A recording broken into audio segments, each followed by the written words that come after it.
26 सितंबर। आज बाबा पढ़ाई पे हमारा ध्यान दिला रहे हैं कि जो बाप तुम्हें हीरे जैसा बनाता है, उसको तुम क्यों भूलते हो? उसमें तुम्हें क्यों संशय आता है? तुम्हें संशय आना नहीं चाहिए। देखो, तुम ये पढ़ाई पढ़ रहे हो, बाप की महिमा है, वो प्यार का सागर है और ज्ञान का भी सागर है। तो ज्ञान उसके पास है तो जरूर, और सब जगह अज्ञान है। ज्ञान और अज्ञान का ही तो खेल चलता है। बाबा इस समय तुम्हें आकर ज्ञान दे रहे हैं, नई दुनिया की स्थापना कर रहे हैं। ज्ञान से तुम्हें तीसरा नेत्र मिला है, तुम्हें रोशनी मिली है, तुम्हारा अंधकार दूर हुआ है। तुम जानते हो हमारे 84 जन्म अब पूरे हुए, हम आत्माएं हैं, अब हमें घर वापिस जाना है। भगवान पढ़ाने आया है, तुम्हारे लिए स्वर्ग की स्थापना कर रहा है, स्वर्ग का फाउंडेशन लगा रहा है। फिर स्वर्ग की ओपनिंग भी होगी, सेरेमनी होगी। बाबा बहुत नशा चढ़ा रहे हैं। ये लक्ष्मी नारायण का चित्र तुम रख दो, इनके ऊपर लिख दो। जब इनका राज था, भारत स्वर्ग था, विश्व में 100% सुख शांति पवित्रता थी, तब एक ही धर्म था और धर्म नहीं थे। देवी देवता थे, सूर्यवंशी थे। बाद में अनेक धर्म आए, अशांति हुई, तमो प्रधानता हुई।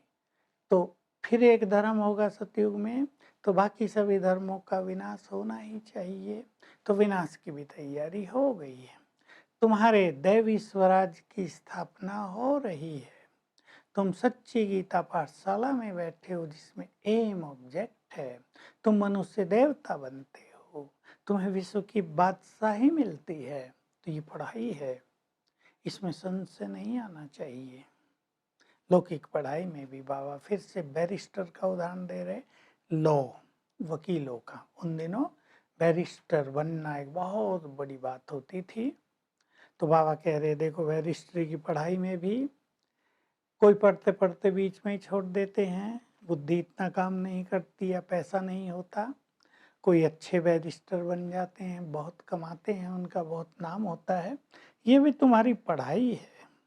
कोई बहुत अच्छी तरह पढ़ते हैं तो उच्च पद पा लेते हैं, अपने जीवन को हीरे जैसा बना देते हैं। और कोई पढ़ते पढ़ते संशय बुद्धि हो जाते हैं, पढ़ाई छोड़ देते हैं, कहने लगते हैं कोई भगवान नहीं पढ़ाता, कोई राजाई वाजाई नहीं मिलती। लोग पूछेंगे, तुम तो कहते थे भगवान पढ़ाते हैं, हमें हमें विश्व की बादशाही मिलती है, क्या हुआ तुम्हें? तो कहेंगे नहीं, मैं नहीं मानता। तो बाबा कहते हैं, देखो तकदीर में नहीं है। इसलिए बाबा कहते हैं कि महान भाग्यशाली आत्माएं देखनी हो, वो भी मेरे पास देखो, और महान कमबख्त यानी दुर्भाग्यशाली देखने हो, वो भी मेरे पास देखो। भगवान पढ़ाने आया है, युगों से उससे मिलने की इच्छा थी, भक्ति करते आए थे उससे मिलने के लिए। और जब मैं पढ़ाने आ गया हूँ तो संशय बुद्धि हो जाते हैं, पुरुषार्थ छोड़ देते हैं, माया में चले जाते हैं। जैसे वहाँ किसी का हार्ट फेल होता है तो दूसरा जन्म हो जाता है, यहाँ इसको हार्ट फेल कहते हैं। ज्ञान से मृत्यु हो गई तो फिर से शूद्र बन गए, फिर से माया के अधीन हो गए, सब कुछ गंवा दिया। फिर पछताते हुए लंबे समय के बाद आएंगे, तब सब कुछ खो चुके होंगे। तो बाबा बार बार याद दिला रहे हैं, तुम्हें पढ़ाई से मुख नहीं मोड़ना है। कई बच्चे कहते हैं, ये टीचर, हम इसको नहीं मानते, ये अच्छी नहीं है, इस इसके कारण हमें संशय आ रहा है। बाबा कह रहे हैं, परंतु टीचर तो निमित्त है ना, पढ़ाने वाला तो मैं हूँ।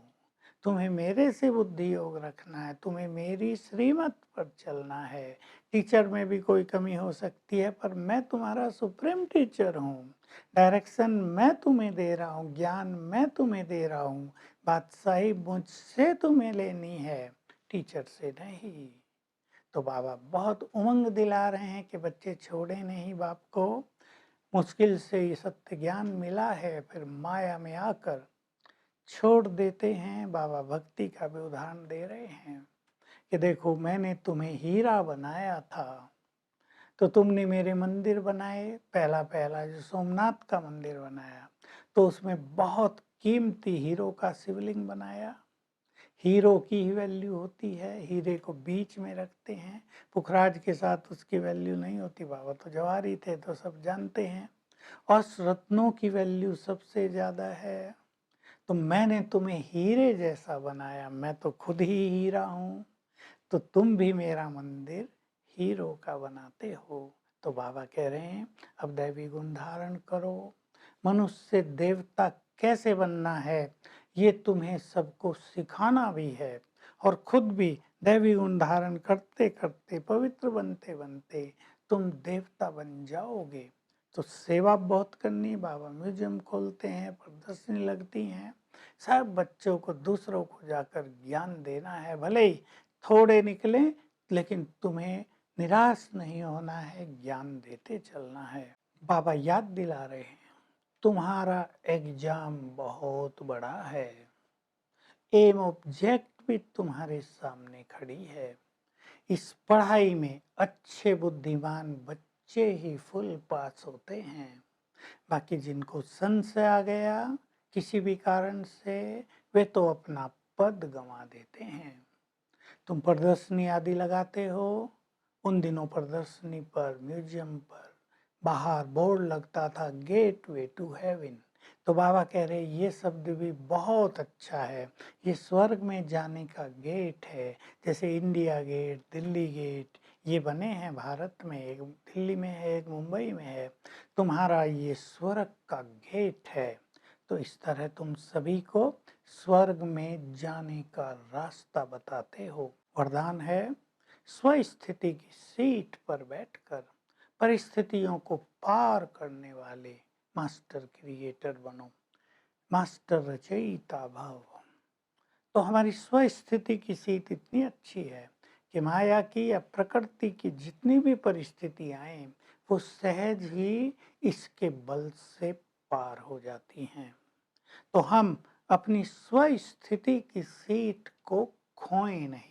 हम मास्टर क्रिएटर भी हैं और मास्टर सर्वशक्तिवान भी हैं। जो रचयिता होता है, रचना उसकी रचना होती है, रचना का प्रभाव रचयिता पर नहीं पड़ सकता। तुम बहुत शक्तिशाली भी हो, इसलिए किसी भी परिस्थिति में स्थिति को नहीं खो सकते। स्लोगन है जहाँ दृढ़ता की शक्ति है वहाँ सब कुछ सहज हो जाता है, कड़े संस्कार भी पिघल जाते हैं। तो आज हम सारा दिन बहुत अच्छा अभ्यास करेंगे। मैं मास्टर सर्वशक्तिवान हूँ और मेरे चारों ओर शक्तियों का आभा मंडल है। इन सभी शक्तियों पर मेरा अधिकार है। एक एक शक्ति को याद करेंगे, मेरे पास ये शक्ति भी है, ये भी है, ये भी है, और सर्वशक्तिवान मेरे साथ है। Om Shanti. To watch Peace of Mind channel videos on YouTube, subscribe us on youtube.com/tvpeaceofmind. Just a click for a peaceful life.